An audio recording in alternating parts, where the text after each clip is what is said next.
नमस्कार। आज हम ईरान के सर्वोच्च नेता आयतुल्लाह अली खामेनेई, उनके जीवन और उनकी दशकों लंबी सत्ता पर जो जानकारी है उस पर एक नजर डाल रहे हैं। जी। हमारे पास उनके शुरुआती दिनों से लेकर मतलब हाल की घटनाओं तक के कुछ अंश हैं। तो आइए देखते हैं कि ये स्रोत हमें उनके इतने लंबे शासन और प्रभाव के बारे में क्या कुछ बताते हैं। बिल्कुल। चलिए शुरू करते हैं उनके जन्म से। 19 अप्रैल 1939 मशहद शहर में एक कह सकते हैं साधारण मौलवी परिवार था। हाँ, और उनकी विरासत में अज़ेरी और फारसी दोनों प्रभाव थे। अच्छा, उनकी पढ़ाई लिखाई धार्मिक स्कूलों में हुई और फिर वो कोम के मदरसे गए, जो काफी अहम माना जाता है। जी, कोम बहुत महत्वपूर्ण केंद्र है। वहाँ उन्होंने आयतुल्लाह खुमैनी जैसे बड़े उस समय के माने हुए विद्वानों से सीखा। और यहीं से शायद उनकी राजनीतिक सक्रियता की जड़ें पनपी। हाँ बिल्कुल, वो शाह के शासन के खिलाफ जो इस्लामी विचार उभर रहे थे उनसे वो काफी प्रभावित हुए। और 1979 की जो इस्लामी क्रांति हुई उससे पहले ही वो काफी सक्रिय हो चुके थे। क्रांति में उनकी भूमिका भी काफी अहम रही और फिर 1980 में उन्हें तेहरान के जुमे की नमाज का इमाम बनाया गया। ओह, ये तो काफी बड़ा पद है। जी, ये उनके बढ़ते हुए राजनीतिक कद का एक साफ संकेत था उस वक्त। उनके जीवन में एक बहुत ही नाटकीय घटना भी हुई थी, है ना? जी, जून 1981 में। हाँ, वो MEK मुजाहिदीन खल्क, जो एक विपक्षी समूह है, उन्होंने उन पर एक जानलेवा हमला किया था। एक बम धमाका था। वो गंभीर रूप से घायल हुए थे। उनका दाहिना हाथ तो हमेशा के लिए बेकार हो गया, लेकिन वो बच गए। ये तो उनके राजनीतिक सफर का एक बहुत बड़ा मोड़ रहा होगा। यकीनन। और इसके कुछ ही महीने बाद अक्टूबर 1981 में वो ईरान के राष्ट्रपति चुन लिए गए। अच्छा। और वो अगस्त 1989 तक राष्ट्रपति रहे। तो राष्ट्रपति के तौर पे लगभग 8 साल, फिर 1989 में आयतुल्लाह खोमेनी का निधन हुआ। जी, और यहीं पर अगला बड़ा मोड़ आया। विशेषज्ञ सभा जो सर्वोच्च नेता चुनती है, उसने उन्हें यानी खामेनेई को नया सर्वोच्च नेता चुना। ये थोड़ा दिलचस्प है, क्योंकि सुनने में आता है कि उस वक्त कई और दावेदार थे जिनकी धार्मिक वरिष्ठता शायद उनसे ज्यादा मानी जाती थी। हाँ, ये बात सही है। कई लोगों की नज़र में उनकी धार्मिक वरिष्ठता उतनी नहीं थी जितनी कुछ और आयतुल्लाहों की थी, लेकिन फिर भी सभा ने उन्हें चुना। शायद राजनीतिक स्थिरता उस वक्त ज्यादा जरूरी समझी गई। हो सकता है।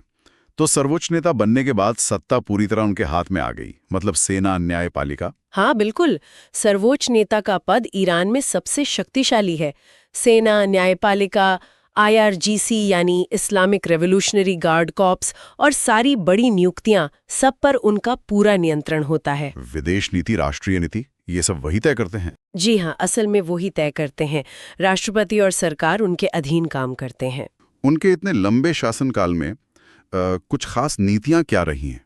देखिए, कुछ चीजें तो साफ नजर आती हैं। एक तो ईरान का परमाणु कार्यक्रम, उसको उन्होंने काफी बढ़ावा दिया। जी। दूसरा, क्षेत्रीय स्तर पर जो शिया प्रॉक्सी समूह है, जैसे लेबनान में हिजबुल्लाह, सीरिया में असद सरकार को समर्थन, यमन में हूती विद्रोही, इनको काफी मदद दी, पैसा दिया। और देश के अंदर जब भी कोई असंतोष उठा, जैसे 2009 का ग्रीन मूवमेंट था। हाँ, वो चुनावों के बाद हुआ था। जी, और फिर अभी हाल में 2022 के जो प्रदर्शन हुए महसा अमीनी की मौत के बाद, तो ऐसे विरोध को उन्होंने सख्ती से दबाया है। और अमेरिका और इजराइल के खिलाफ उनकी बयानबाजी तो हमेशा ही बहुत सख्त रहती है। हाँ, वो तो उनकी पहचान का हिस्सा है, लेकिन यहाँ एक थोड़ा बारीक पहलू भी है। क्या? कि वो अमेरिका इजराइल विरोधी तो रहे हैं, कट्टर विरोधी, लेकिन कभी-कभी उन्होंने एक तरह की क्या कहें सामरिक व्यावहारिकता या स्ट्रेटेजिक प्रैग्मेटिज्म भी दिखाई है। जैसे कोई उदाहरण? सबसे बड़ा उदाहरण तो 2015 का परमाणु समझौता JCPOA है। उसमें ईरान पश्चिमी देशों के साथ एक समझौते पर राजी हुआ था अपने परमाणु कार्यक्रम पर कुछ रोक लगाने के लिए। हाँ, हालांकि बाद में अमेरिका उससे हट गया था। जी बिल्कुल, लेकिन ईरान का उस समझौते के लिए राजी होना अपने आप में एक बड़ी बात थी। हाल के सालों में 2023 से 2025 के बीच उन्होंने फिर से क्षेत्रीय गुटों और फिलिस्तीनियों के लिए अपना समर्थन जोर शोर से दोहराया है। और 2025 में जो ईरान इजराइल तनाव भया, तब उनके बयान बहुत खड़े थे। हाँ बिल्कुल, जैसे उन्होंने कहा युद्ध का जवाब युद्ध से दिया जाएगा, ईरान झुकेगा नहीं। तो ये दिखाता है कि वो हालात के हिसाब से अपनी रणनीति बदलते रहे हैं, कभी सख्ती, कभी थोड़ी नरमी, या शायद हत्या का डर। इनके चलते वो ज्यादातर वक्त बंकरों में बिता रहे हैं। हाँ, ऐसी खबरें आई हैं। कहा जा रहा है कि उन्होंने उत्तराधिकारी की योजनाओं पर भी तेजी से काम किया है और बाहरी दुनिया से अपना मिलना जुलना काफी कम कर दिया है। और उत्तराधिकारियों के नाम भी सामने आने की बात हुई, सैन्य और मौलवी उत्तराधिकारी। जी, ऐसी अपुष्ट खबरें हैं। और इसमें एक बात ध्यान देने वाली है कि उनके बेटे मोजत्तबा खामेनेई, जिनका नाम अक्सर उत्तराधिकारी के तौर पर लिया जाता था, उनका नाम कथित तौर पर इन लिस्टों में नहीं है। ये दिलचस्प है। तो इतने सारे दबाव, अंदरूनी, क्षेत्रीय, स्वास्थ्य, उम्र भी अब 86 साल हो गई है। हाँ, और ये उत्तराधिकारी की बातें, इन सब के बावजूद वो सत्ता के केंद्र में बने हुए हैं। बिल्कुल। आज भी ईरान के सत्ता के निर्विवाद केंद्र वही हैं।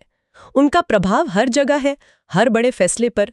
उनकी पकड़ कमजोर हुई है, ऐसा कोई ठोस संकेत तो फिलहाल नहीं दिखता। तो हमने इन स्रोतों के जरिए देखा कि कैसे मशहद के एक युवा धार्मिक छात्र और क्रांतिकारी कार्यकर्ता से शुरू होकर आयतुल्ला खामेनी ईरान के सर्वोच्च नेता बने और 4 दशकों से ज्यादा समय से वो सत्ता पर काबिज हैं। और ना सिर्फ ईरान बल्कि पूरे मध्य पूर्व की राजनीति पर उनका गहरा असर है। हाँ, और इन सारी जानकारियों को एक साथ रखकर देखें तो एक सवाल जरूर मन में आता है। ये जो उत्तराधिकार की बातें चल रही हैं और बाहरी दबाव भी बढ़ रहे हैं, तो खामेनेई के प्रभाव का भविष्य क्या है, या शायद उनके बाद ईरान का क्या होगा? ये सोचने वाली बात है कि ये जो पूरी व्यवस्था उन्होंने बनाई है, वो आने वाले वक्त की चुनौतियों का सामना कैसे करेगी। बिल्कुल, ये एक अहम सवाल है जिस पर आगे भी नजर रखनी होगी।